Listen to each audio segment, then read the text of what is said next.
আপনাকে নিয়ে যখন বাকিরা সমালোচনা করতে ব্যস্ত থাকবে, আপনি ঠিক সে সময় গাছ লাগান, ঘুরে আসুন, রং তুলি নিয়ে ক্যানভাস সাজান, বাড়ি গোছান, মোটিভেশনাল বই পড়ুন, গল্প পড়ুন, আরও দুটো সাহিত্য পড়ুন, নিজের পুরনো ফটো দেখুন, ব্যাডমিন্টন খেলুন, ফটো তুলুন, চা খেতে বেরিয়ে পড়ুন, পারলে সেলাই করুন।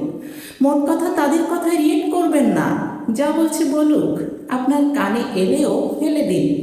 দিন শেষে আপনি জানেন আপনি কি, কেমন, আর এটাও জানেন যারা বলছে তারা আপনার কাছে জাস্ট ম্যাটার করে না।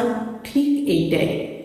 When the rest of you are busy criticizing you, you plant trees at that time. Come around, arrange a canvas with colors. Read the house, read the motivational book, read the story, read two more literature.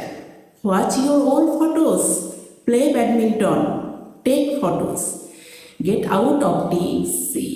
Overall, don't react to their words. Whatever you say, throw it in your ear.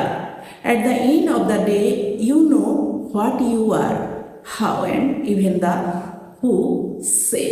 They say they don't just matter to you.